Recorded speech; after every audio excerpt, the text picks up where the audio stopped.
क्वचिदाज्ञप्त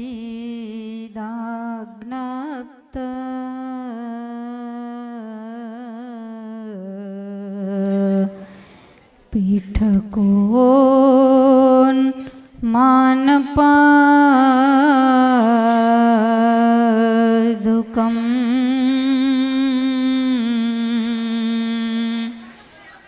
बाहुक्षेपं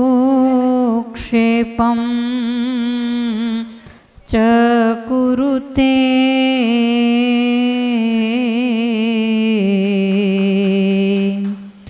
स्वानां च प्रीति माहवन्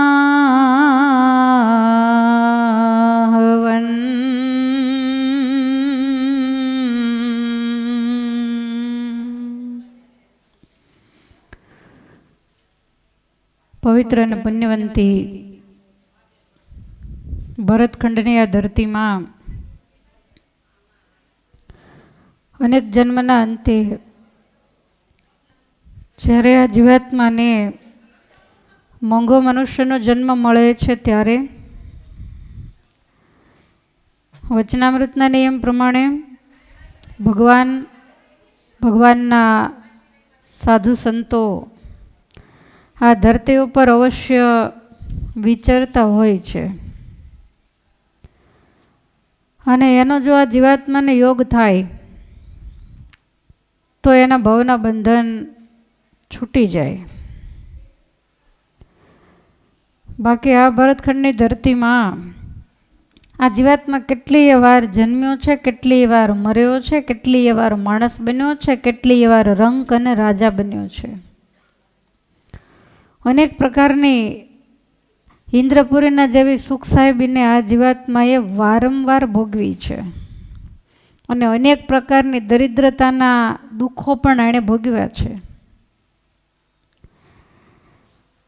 અને જ્યારે જ્યારે એને મનુષ્ય જન્મ આ ધરતી ઉપર લીધો હશે ત્યારે આ ધરતી ઉપર ભગવાનના સાધુ અને ભગવાનના અવતારો એ બધા જ વિચરતા હશે. પણ જ્યાં સુધી પૂર્વજન્મની કઠણાઈ માથા મારતી હોય ત્યાં સુધી આ જીવને એનો યોગ થતો નથી, એની ઓળખાણ થતી નથી.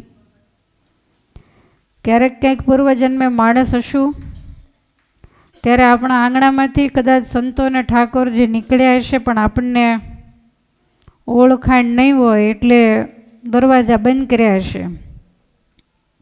પણ ભૂલમાં એના દર્શન થયા હશે, એ પુણ્ય ઉદય થયું હોય અને આવા સત્સંગની પણ કદાચ પ્રાપ્તિ આપણને થઈ હોય. કીડી મકોડીના શરીરમાં એ મોટા પુરુષોના એ નંદ સંતોના પગ તળે કચરાયા હશું.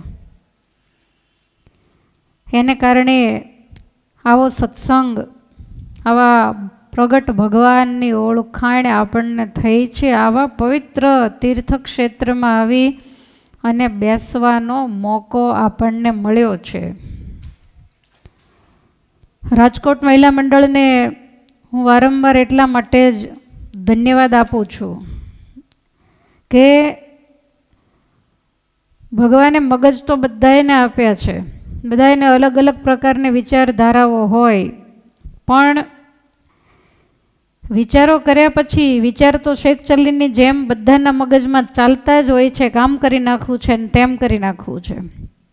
પણ એ વિચારને અમલમાં મૂકવાનો જ્યારે સમય આવે, અને યાદ રાખો કે પારકા પ્રદેશોમાં જઈ અને આવી કથા વાર્તાઓના આયોજન કરવા એ કોઈ સહેલી વાત નથી. પૂર્ણાહુતિ થાય ત્યારે શાંતિ થાય, ત્યાં સુધી તો કેમ થશે કેમ નહીં, અને ઘેરથી નીકળ્યા ત્યારે તો ઉતારાનું કેમ હશે, રસોડાનું કેમ હશે, ચા પાણી હશે કે નહીં, આવી બધી ઉપાધિઓ થાય. પણ તમે તીર્થક્ષેત્રમાં જ્યારે જવા માટે નીકળો ને ત્યારે ચા પાણીમાંથી પાણીની આશા રાખવી, ચા ઘરે મૂકતી એવી, ઘરે જઈને પીવી આરામથી, પાણીની વ્યવસ્થા અહીં થઈ જશે. અને અહીંયા તો તમે જુઓ સરસ સોલ્ટ નાખેલું પાણી મળે. દરિયાનો સમુદ્રનો કિનારો, ઠાકોરજી 100 વર્ષ રહ્યા ત્યાં સુધી આ જ પીધું હશે ને. આપણે તો અત્યારે પરમાત્માની કૃપા છે, જેવી સગવડતા જોઈએ એવી મળી રહે છે. એટલે જ્યારે જ્યારે આવા જ્ઞાન યજ્ઞના આયોજન થાય, 1-2 દિવસની યાત્રા હોય તો એટલી બધી ચિંતા ન હોય, પણ આ તો 8-10 દિવસનો મામલો કહેવાય. એટલે પહેલાં તો સાહસ કરનારાને ધન્યવાદ છે, બાકી જોડાવાવાળાને તો કાંઈ ચિંતા નહોતી. આવીને પૂછે ચાવી લાવો, ઉતારાને ચાવી આપી દે, સામાન મૂકીને પછી કે રસોડું ક્યાં, સભામંડપ ક્યાં, એમ પછી પૂછે. પહેલી જરૂર પડે રસોડાની, એ રસોડું બતાવી દે એટલે શાંતિથી ખાઈ પીને ભજન ભક્તિ કરે. પણ ચિંતા આયોજકને હોય.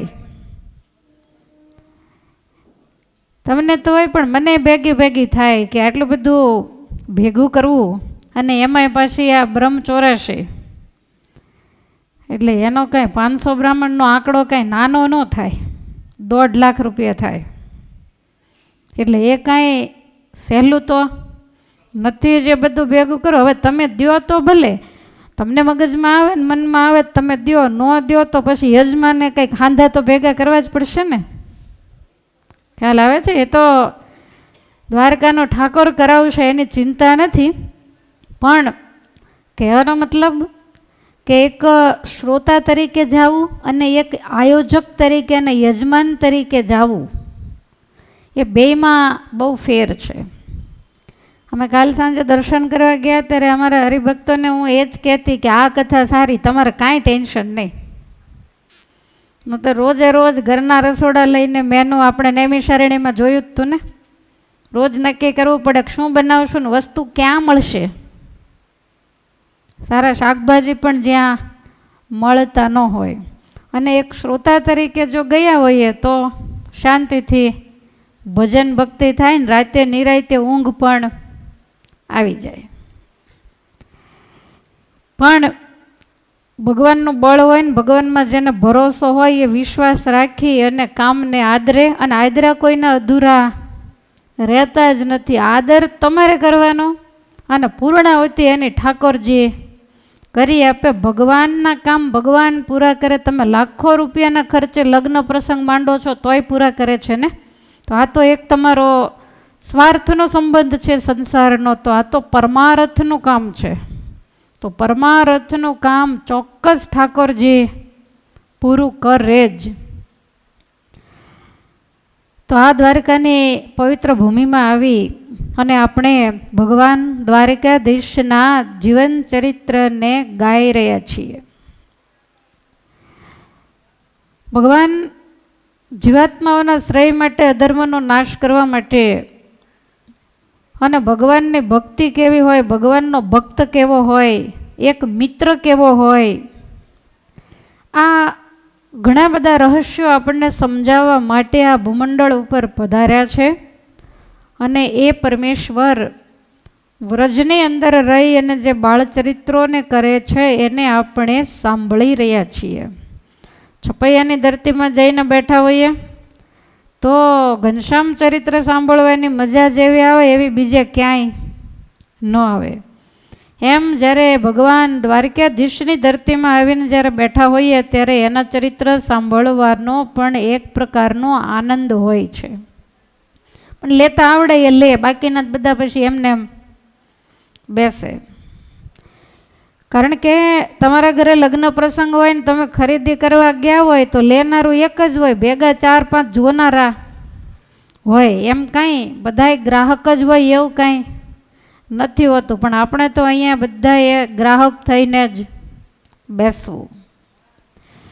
ભગવાનના ચરિત્રો એવા છે કે તમે બેઠા બેઠા સાંભળ્યા કરો, તમને સમજાય, તમને ન સમજાય, અઘરું પડે, ઝોલા આવી જાય, જે થાય તે, પણ ટોપલો તો ચોખ્ખો ચોક્કસ થાય જ. શિષ્ય ગુરુની પાસે ગયા ત્યારે ગુરુએ પેલો, તમને ખબર છે ને વાંસના ટોપલા આવે તો એ છાણ વગેરેથી ખરડાયેલો વાંસનો ટોપલો આપીને કહ્યું જા તળાવમાંથી આ ટોપલો ભરી આવે પાણીનો. હવે લોખંડનો હોય તો વળી કંઈક અંદર રહે, પણ વાંસના ટોપલામાં તો કેવી રીતે રહે. પણ શિષ્ય વિશ્વાસો, આપણે હોય ના પાડી દે કે આમાં ન આવે, બીજું લાવો. શિષ્ય ટોપલો લઈને ગયો, પાણી ભર્યું, પણ ચારેય બાજુ છાણ ખરડાયેલું હોય એટલે થોડી વાર માટે પાણી રહે, વળી થોડેક દૂર જાય તો ધીમે ધીમે કરતાં બધું પાણી સ્રવી જાય ને એમ કરતાં જે સાથે છાણ વગેરે લાગેલું હતું એ બધું પલ્લી ગયું, વારે વારે ભરે, વળી પાછો ખલાસ થાય એટલે પાછો ભરે, અને એમ કરતાં વારંવાર એ તળાવની અંદર બોળવાથી છાણ બધું નીકળીને એકદમ ટોપલો ચોખ્ખો થઈ ગયો. ગુરુજી પાસે આવીને કીધું કે ગુરુદેવ આમાં કાંઈ પાણી આવ્યું નહીં. ત્યારે ગુરુ કે પાણી ન આવ્યું તો કાંઈ નહીં, પણ આ ગંદકી તો બધી નીકળી ગઈ. એમ તમને યાદ રહે કે ન રહે, પણ હૃદય તો ચોખ્ખું જરૂરથી થાય. એટલે કોકના હૃદયમાં કાંઈક રહેશે ને બાકીના ના ટોપલા તો ચોક્કસ ચોખ્ખા થઈ જશે. ટોપલો ચોખ્ખો થાય તો જ અંદર કાંઈક સારી વસ્તુ આપણે ભરી શકીએ. ભગવાનને અંતરમાં પધરાવા હોય, તમે કહો છો ને શેરી વળાવીને સજ કરી ઘેરે આવો, એ તો બહારની શેરીની તમે વાત કરો છો, ફૂલ વેરાવ્યા, પણ અંદર 5 શેરીઓ છે. આમ તો 4 અંતઃકરણ એને પણ ચોક કહેવામાં આવે. તમે કહો છો ને ચોકમાં ફૂલડા વેરાવ્યા, તો મન બુદ્ધિ ચિત્ત અને અહંકાર એ 4 ભેગા થાય અને ચોક કહેવાય. અને શેરી કઈ? શેરીમાંથી બધો કચરો હારું મોળું બધું અંદર જાય. એક તો આંખ દ્વારા જાય, કાન દ્વારા જાય, નાસિકા દ્વારા, જે પંચ જ્ઞાનેન્દ્રિયો છે આ જગતનો બધો સારો મોળો કચરો ભેગો કરીને હૃદયમાં, તમને ખબર છે બહુ વંટોળિયા જ્યારે ચડતા હોય ને ત્યારે ગમે ત્યાંથી કચરો ચકડીએ ચડીને ખૂણો હોય ત્યાં ભેગો થાય. એમ માયાનો બગાડ જે હૃદયની અંદર છે એને આ કથા વાર્તાના સભા મંડપોમાં કાંઈ ન સમજાય ને સતત જો બેસી રહીએ તોય ટોપલા ચોખ્ખા થઈ જાય. અને ચોખ્ખા થયા પછી ભગવાન આપણા હૃદયમાં જરૂર આવે, ભગવાનની ભક્તિ પણ ઉદય ચોક્કસથી થાય. તો 10મ સ્કંદને ભગવાન શ્રી હરિએ કહ્યું કે આ અમારું ભક્તિ શાસ્ત્ર છે. ભક્તિ કરવામાં આળસુડા હોય, ભક્તિ કરવામાં કંટાળો આવતો હોય, એના 10મ સ્કંદનો પાઠ કરવો. એટલે ગોપીઓના જેવી આપણા ઈષ્ટદેવના સ્વરૂપમાં આપણને પ્રીતિ અને ભક્તિ ઉદય થાય. તો એવી આ પવિત્ર અને દિવ્ય કથા છે. સુખદેવજી મહારાજ પરીક્ષિત રાજાને આ 10મ સ્કંધના ચરિત્રો સંભળાવે છે. પરમાત્મા વ્રજની અંદર ગોપીઓને, વ્રજવાસીઓને સુખ આપે છે. ખૂબ ગોપીઓના ઘરની અંદરથી માખણ વગેરેની ચોરીઓ કરી આખા વ્રજની અંદર ત્રાસ વર્તાવ્યો. યશોદાજીને જ્યારે પરચો બતાવ્યો ત્યારે યશોદાજીને ખ્યાલ આવ્યો કે લાલાના કામ કેવા છે. માતાજીએ ભગવાનને દામણાથી 2 હાથ અને કમર એને ભેગા કરી અને ખાંડણી એની સાથે બાંધ્યા. દામ કહેતા દોરડું ને ઉદર કહેતા પેટ. ત્યારથી ઠાકોરજીનું નામ દામોદર પડ્યું ભાગવતમાં. આ ભગવાનને ખાંડણીએ બાંધ્યા એ લીલાને દામોદર લીલા કહેવામાં આવે છે. અને બહુ રૂપિયાને કારણે વધારે પડતા અભિમાનના કેફમાં છકેલા એવા કુબેરના બંને પુત્રો નળકબર અને મણિગ્રીવ એને ભગવાને નારદજીના શાપમાંથી મુક્તિ આપી. આવું કંઈ આવ્યું હતું કાલ? આવ્યું હતું ને? વર્ષોથી દેવતાઓના 100 વર્ષ સુધી આ શાપને કારણે એ ઝાડ થઈ અને જડ જેવા થઈ અને રહેલા ટાઢ તડકા વરસાદ, લોકો ઝાડવાના કોહડીઓ મારી મારીને કાપે, પાણી ન મળે તો ઊભે ઊભા સુકાઈ જાય. કારણ કે ઝાડ છે એ ચૈતન્ય છે, એના પોતાના આત્માને કોઈ પીડા નથી. ખ્યાલ આવે છે? આપણા જેવી એનામાં કોઈ સમજણ શક્તિ કે બુદ્ધિ શક્તિ નથી, પણ એ એક ઉદ્ભીજ જાતિની અંદર ગણાય. 84 લાખના જ્યારે નામ આવે ત્યારે વૃક્ષ પણ એની અંદર ઉદ્ભીજ, એટલે કે પૃથ્વી ફાડી અને જે જન્મે કહેતા બહાર નીકળે એને ઉદ્ભીજ કહેવાય. તો દરેક પ્રકારના વૃક્ષો એમાં પણ આ જીવાત્માને ભગવાન કર્મને અનુસારે નાખતા હોય છે. માણસના શરીરમાં, કીડી મકોડીના શરીરમાં તો જલ્દી છુટકારો થાય, ઝાડવાના શરીરમાં કેમ છુટકારો થાય? માણસની સાથે ગાડી અથડાણી હોય તો એનો જન્મ પૂરો થાય, ને ઝાડવા સાથે અથડાય તો ગાડીનો જન્મ પૂરો થાય, ઝાડવાને કાંઈ ન થાય. એટલે આ ભવાટવીની અંદર, આ 84ની અંદર ભટકતા કેટલા બધા જીવાત્માઓ નહીં નાખવાનો હોય ત્યાં હાથ નાખ્યો હોય, ઋષિમુનિઓના શાપે કરીને અસુરીઓને પામ્યા હોય, એ બધાને ઠાકોરજી એક પછી એક કાંઈક વ્રજમાં કાંઈક વૃંદાવનમાં બધાને મુક્તિ આપે છે. આ પરમાત્માની મુક્તિ લીલા છે. તો ગોપીઓને ભગવાને અદ્ભુત સુખ આપ્યું છે. કાયમને માટે ગોપીઓને ત્યાં જઈ અને ભગવાન એમ કે ગોપી માખણ આપને, ત્યારે ગોપી એમ કે મહેનત કર્યા વગર કોઈને ન મળે, સામે નેત્રા ખેંચવા બેસ. એટલે ભગવાન એની સામે ગોપી બેસે ને ઠાકોરજી ઊભા રહે, કારણ કે ઉંમર બહુ નાની છે અને નેત્રા ખેંચે, ચતુરા એ સ્વપ્નામાં ન આવે, ન મળે નટવર નાણે. અને એવા ઠાકોરજી આજ નરહરી નેત્રા તાણે મનુષ્ય રૂપ ધારણ કરીને એ પરમેશ્વર ગોપીઓની સામે નેત્રા તાણે છે. શેષ મહેશ દિનેશ ગણેશી જેહી નિરંતર ગાવે, જાહી જો આદિ અનાદિ અભેદ અછેદ્ય ભેદ બતાવે. અને નારદ શારદ શુક વ્યાસ મુનિ શેષ રટે તો પારન પાવે. તાહી આહિર કી છોહરિયા છાશ ભરી છછિયા પે નાચ નચાવે. જે ભગવાન વેદિયા વાદ કરી કરીને થાક્યા, શાસ્ત્રોના પાના ખોળી ખોળીને થાક્યા, જેને પરમેશ્વરનું એક રૂવાડું દેખાયું નથી, એ વ્રજની ગોપીઓની સામે એક પગે ઊભા ઊભા નૃત્ય કરે છે. પૂર્વજન્મની કેવી આ ગોપીઓની સાધના હશે કે આ રીતે પરમાત્મા એને સુખ આપે છે. યાદ રાખજો, ગોપીઓ છે એ કોઈ સામાન્ય નહોતી. આપણને કદાચ એમ થાય કે વ્રજની ગોપીઓના એવા શું પુણ્ય હશે કે ભગવાને એને આવા સુખ દીધા. તો તમને થોડીક એવી ટૂંકમાં વાત કરી દઉં કે આ વ્રજની જે ગોપીઓ છે પૂર્વજન્મે બધા ઋષિમુનિઓ હતા અને ખૂબ ભગવાનને મેળવવા માટે જેણે સાધના કરેલી. ભગવાન રામાવતારમાં જ્યારે પ્રગટ થયા ત્યારે તો મર્યાદા પુરુષોત્તમ હતા.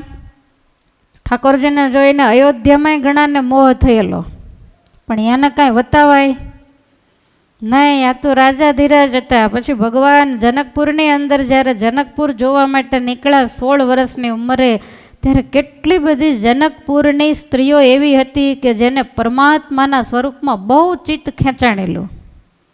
પણ ભગવાને કોઈની સામે ન જોયું, બધાના મનોભાવ પારખીને ભગવાન કે આ વખતે મર્યાદા પુરુષોત્તમ છું, પણ હવે મર્યાદા મૂકીને આવીશ અને પછી બધાની ઈચ્છા અને મનોકામનાઓને હું પૂર્ણ કરીશ. વ્રજની અંદર જે ગોપીઓ હતી એમાં એ બધી જ ગોપીઓના અલગ અલગ પ્રકારો હતા. કોઈ મિથિલાની ગોપી, કોઈ કૌશલની ગોપી, કોઈ અયોધ્યાની ગોપી, કોઈ રમા વૈકુંઠની ગોપી, કોઈ શ્વેતદ્વીપની ગોપી. આપણને ખાલી ગોપી એટલી જ ખબર છે. આ અલગ અલગ પ્રકારે જેણે ઘોર તપશ્ચર્યા કરી અને વરદાન મેળવેલું, પદ્મપુરાણના પાતાળ ખંડની અંદર આ વાત બતાવવામાં આવી છે. ઉગ્ર તપા નામના ઋષિ હતા. તમે જાગતા રહેશો તો જ સમજાય છે, આમાં કંઈ ડોલકું બોલકું નહીં વાગે. ખ્યાલ આવ્યો? કારણ કે આ તો પૂર્વજન્મની વાત આવે છે. અને તમારી ધીરજ રહે એટલી જ કહીશ, જાજી કહીશે નહીં.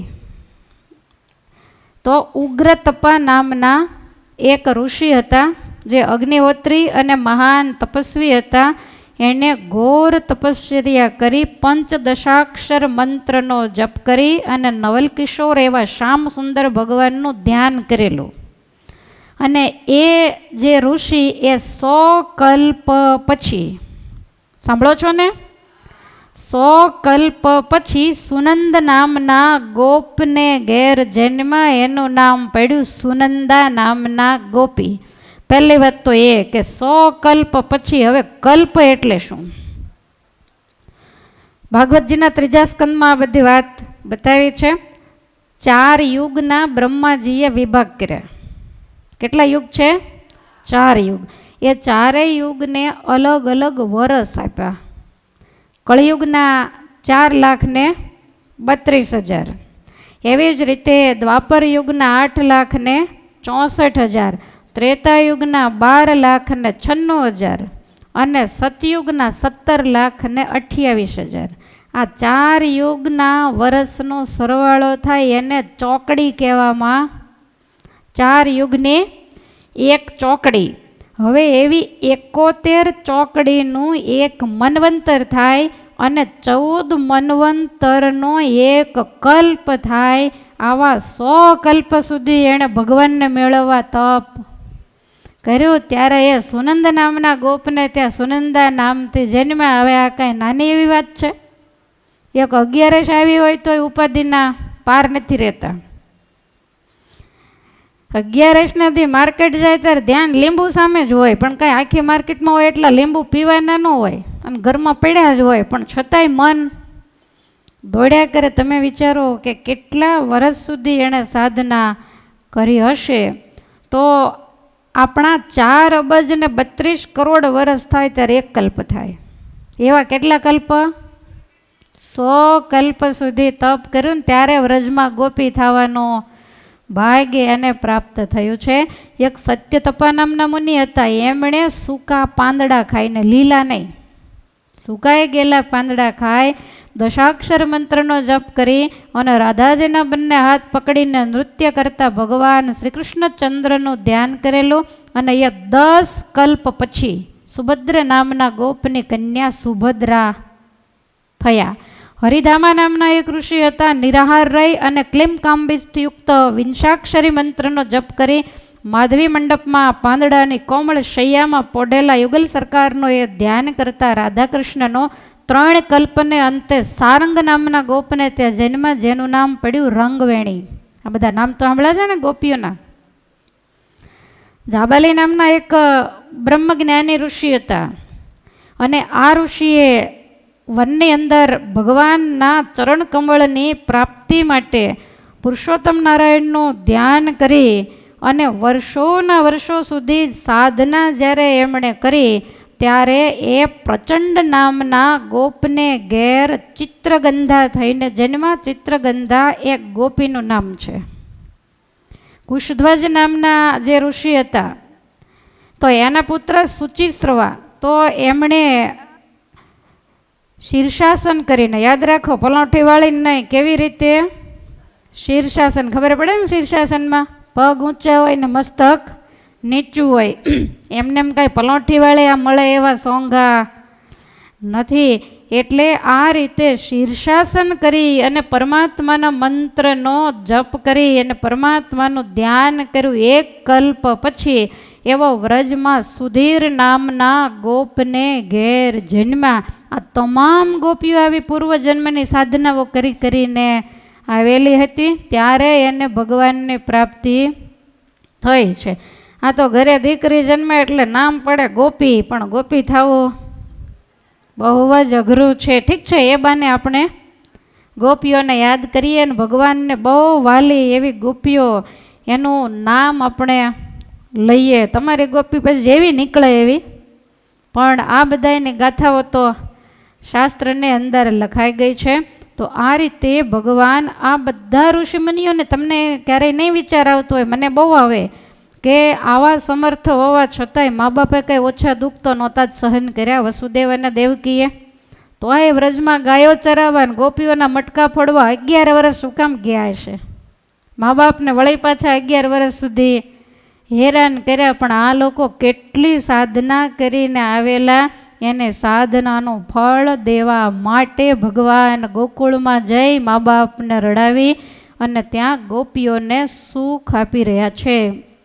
શુકાચાર્ય કહે છે કે રાજા, આ રીતે વ્રજની અંદર આનંદ ઉત્સવ જ્યારથી ઠાકોરજી આવ્યા ત્યારથી આરંભીને વ્રજમાં કોઈ પ્રકારની આધિવ્યાધિની ઉપાધિએ પગ મૂક્યો નથી. આધિવ્યાધિની ઉપાધિ ત્યારે જ આવે કે જ્યારે આ જીવ ભગવાનને ભૂલે અને અહંકારમાં હું આમ કરું ને હું આમ કરું એવું અભિમાન જ્યારે ધારે, ત્યારે જ જીવનમાં મુશ્કેલી આવે. બાકી બધું જ પરમાત્માને સોંપી અને જો એ હરિગુણ ગાયને વ્યવહાર કરે તો ઘણી મુશ્કેલીઓ હળવી થઈ જાય. તો આ રીતે પરમાત્મા ધીમે ધીમે મોટા થાય છે. ભગવાનની ઉંમર 5 વર્ષની થવા આવી. ગોકુળની અંદર એક ફળ વેચનારી સ્ત્રી હતી, જેનું નામ હતું સુખિયા. આમ નામ સુખિયા પણ સુખી નહીં. આખો દિવસ ફળનો ટોપલો લઈ અને વેચે. ગોકુળમાં એના ફળ લે કોણ? તો એકવાર યશોદાજીના આંગણે ફળ લો એમ બોલતી જ્યારે આવી ત્યારે સર્વ કર્મના ફલ પ્રદાતા એવા નાના એવા ભગવાન એકદમ દોડીને માને કે છે કે માં મારે ફળ લેવા જવું છે. એટલે માતાએ ઘરમાં ધાન્ય હશે ચોખા, પહેલાં રૂપિયાનો વ્યવહાર નહોતો ને, અનાજના બદલામાં મળતું, બાજરીને બદલે જામફળ મળે, કીળા મળે. તો ઠાકોરજીને અનાજ બતાવ્યું. હવે ભગવાન તો નાના એવા 5 વર્ષના, એટલે 2 હાથમાં ચોખાની મુઠ્ઠીઓ ભરી અને ફળ લેવા માટે. હવે મુઠ્ઠીનું તો શું આવે, પણ ઠાકોરજી દોડતા દોડતા ગયા. પેલી સુખિયા તો સામે ને સામે જોઈ રહી, ભગવાનની સાવરી સુરત. મનમાં એમ થયું કાંઈ ન દે તો ભલે, પણ મારે આને ફળ આપવા છે. એટલે ભગવાનને 2 હાથમાં 2 ફળ પકડાવ્યા. એટલે ભગવાને પેલા જે ચોખા હતા એ ફળના ટોપલામાં પધરાવ્યા અને સુખિયાની સામે ભગવાને કરુણા દ્રષ્ટિ કરીને આ ઘેર ગઈને ટોપલો ઉતાર્યો. તો જેટલા ચોખા હતા એટલી સોના મોહરો અને રત્ન થઈ ગયા. અને આખી જિંદગી ફળ વેચવા જવું પડે એવું રહ્યું નહીં. ખાઈ પીને સુખેથી ભજન કરે એવું કામ ઠાકોરજીએ કરી દીધું. તો આ રીતે વ્રજની અંદર ભગવાન વિચરે છે. હવે ભગવાનના રાધિકાજીની સાથે જે લગ્ન થયા એની પવિત્ર કથા આમ તો ભાગવતમાં નથી, પણ બીજા શાસ્ત્રોની અંદર આ કથા લખાયેલી છે. જેની સાથે કાયદેસર લગ્ન થયા એની કરતાં રાધાજીની સાથે રાધા કૃષ્ણ દેવની મૂર્તિઓ દુનિયામાં આપણને વધારે જોવા મળે છે. તો 5 વર્ષના એવા પરમેશ્વર એકવાર બપોર પછીના સમયે માતાજી સેવકોની સાથે કંઈક અનાજ સાફ કરી રહ્યા છે અને ભગવાન ચોકમાં રમે છે બલરામજી અને મિત્રોની સાથે. તો જૂના જમાના પ્રમાણે નંદરાઈ એ વ્રજના રાજા કહેવાય. એટલે ગામની અંદર કાંઈ પણ સારો મોડો પ્રસંગ હોય ત્યારે નંદરાયજીની સલાહ લેવામાં આવે. વ્રજની અંદર કોઈ પણના લગ્ન થાય એટલે વરઘોડિયા નંદ અને યશોદાને પગે લાગવાના આશીર્વાદ લેવા માટે આવે. તો સમય પ્રમાણે આજુબાજુમાં ક્યાંક જાન ગઈ હશે, પરણીને વહેલી આવી, એટલે સીધો સંધ્યા સમયને થોડી વાર હતી. એટલે બંને વરઘોડિયા, પહેલાં બાળ લગ્નો થતા એટલે નાના નાના હોય. તો નંદાલયમાં યશોદાજીને પગે લાગવા માટે આવ્યા. આવીને પગે લાગે. યશોદાજીએ માથે હાથ મૂક્યો. ઠાકોરજી રમતા રમતા વરઘોડિયાની સામે જોયા કરે. હવે આ તો પગે લાગીને ગયા. એટલે ભગવાન માતાની પાસે આવીને કહે છે કે એમાં એ કોણ હતું? ત્યારે યશોદાજી કહે છે કે લાલા એ વરઘોડિયા હતા. તો વરઘોડિયા એટલે શું? તો કે લાલા જેના લગ્ન થયા હોય ને, એ લગ્ન થાય ને તરત જ આવે એને વરઘોડિયા કહેવાય. તો માં લગ્ન એટલે શું? વાત બધું કેમ સમજાવવું કહો? અને બીજું, અણસમજુને સમજાવવું સહેલું, પણ સમજદારને સમજાવવું એ ગમે એવા પ્રશ્ન કરે આંટી ઘૂંટીવાળા. એટલે માતાએ કહ્યું કે જે પેલો વર હતો ને એ આપણા ગોકુળનો ફલાણાનો દીકરો ઓળખતા હોય, અને પેલી જે કન્યા હતી એની સાથે એના લગ્ન થયા. હવે એ 2 સાથે રહેશે. અને હજી તો એ નાના છે, પણ એને ગૃહસ્થ કહેવાય, એને સંસારી કહેવાય. જે કન્યા છે એ પેલા જે વર છે એની વહુ કહેવાય. ત્યારે ભગવાન કહે છે કે માં બધાના લગ્ન થાય. હા, બધાના થાય. તું મોટો થાયશ ત્યારે તારા લગ્ન પણ હું કરી આપીશ. ત્યારે ભગવાન કે હવે હું તમને નાનો દેખાઉં છું? હું આટલો મોટો તો થઈ ગયો. માટે મને પણ એવી ઈચ્છા છે કે એ જે વરઘોડિયા આવેલા ને એની જે કન્યા હતી ને એવી કન્યા મને પણ લાવી દો. યશોદાજી ભગવાનને ખોળે બેસાડીને માથે હાથ ફેરવીને એમ કહે છે કે લાલા એની જેવી નહીં, એના કરતાંય, કારણ કે તું તો રાજકુમાર છો, માટે તને તો એના કરતાંય સારી કન્યા મળશે. ભગવાન કે મળશે એમ નહીં, ક્યારે? મારે તો અત્યારે ને અત્યારે જોઈએ. ત્યારે યશોદાજી કહે છે કે અમુક ઉંમર થાય પહેલાં તો કન્યાને શોધવી પડે, એના મા બાપ હા પડે, પછી ચાંદલા થાય ને પછી લગ્ન થાય. એમને એમ કાંઈથી કન્યા આવતી નથી.